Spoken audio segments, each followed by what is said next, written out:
Well, let's get some more analysis on the status of the world's economy. I want to bring in Arthur Dong, teaching professor at the McDonough School of Business at Georgetown University. Good to have you with us again. Thank you, Rochelle, for having me on. So we'll start first with China. Break down what's behind the key takeaways in China's latest inflation report. Well, certainly the producer price index has gone up to 12.9%, although coming off a slightly higher number from the previous month. But this is nothing to sort of write home about because this indicates the seriousness at which factory gate prices have gone up across the industrial landscape in China. So all manner of industrial production and manufacturing are facing higher input costs. All importantly, commodity prices as well as energy prices have almost doubled. So then, as we put this data in context, what does this snapshot tell us about the overall state of the Chinese economy? I think in terms of the overall state of the Chinese economy, this is creating some headwinds for the fourth quarter GDP.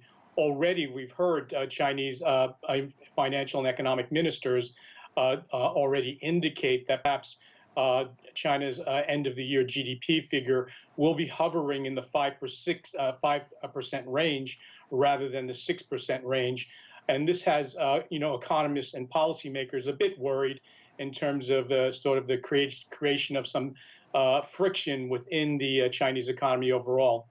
And obviously inflation, an issue that a lot of countries are battling with. Which regions are seeing the most dramatic increases and why? Yeah, I would say anything related to industrial manufacturing within China itself would certainly be all those coastal cities from a regional point of view, where you have in China a lot of the manufacturing activity taking place. All those factories are experiencing both supply shortages as well as a sort of distributional logistics related setbacks. And in the United States, for the same reason, manufacturing as well as other components of the retail landscape in America are affected by the supply imbalances that are sort of pushing up prices all across the board. And as we look more specifically, we saw food prices surge compared to other products, whether it was China, Brazil, the US. Which sectors of the economy are experiencing the highest price increases? Yeah, this is really a Main Street problem as well as, in a sense, a Wall Street problem. On Main Street, as your previous commentators indicated, they're seeing in different parts of the world, it's not certainly just China, it's Brazil and the United States and Mexico, where the average consumer is experiencing, price shocks with regard to their day-to-day, purchases of food and various other commodities. And so they're seeing these price increases, and it's having them a bit concerned, as well as holding onto their wallet a little bit more tighter. And obviously, we're still experiencing the ripple effects of some of these global supply chain crunches. How long do you expect prices to stay at this level, though? It all depends on what your point of view is. If you believe that this inflationary pressure is due to transitional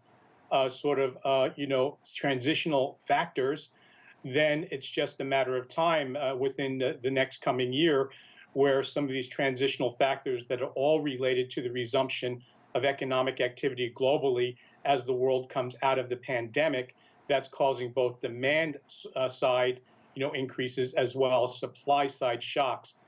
The other perspective would be whether or not these inflationary pressures are due to what we would say are structural features that may present a condition of longer-term inflation.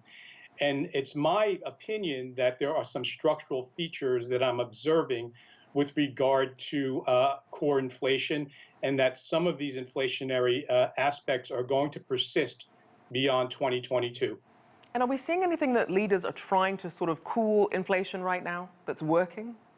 Yeah, they're going to certainly start to take a look at the central bank level in terms of, monetary policy.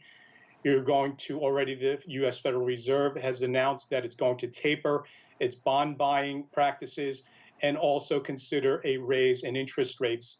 And I'm going to suggest that perhaps other, central banks around the world are going to do the same. And at the same time, they're going to try to address the supply issue, shortage of supply, mostly induced as a result of logistical challenges around the world that are related to both shipping and the shortage of drivers and handlers at ports, well, these things are going to be addressed by governments as well. But one of the things that they may not be able to address are, again, things that are exogenous or external to their realm of control, which is, the oil and energy sector, which is largely based in, foreign countries, as well as, the global run-up in commodity prices. Well, thank you. It's always good to have you on. Arthur Dong, there, teaching professor at the McDonough School of Business at Georgetown University.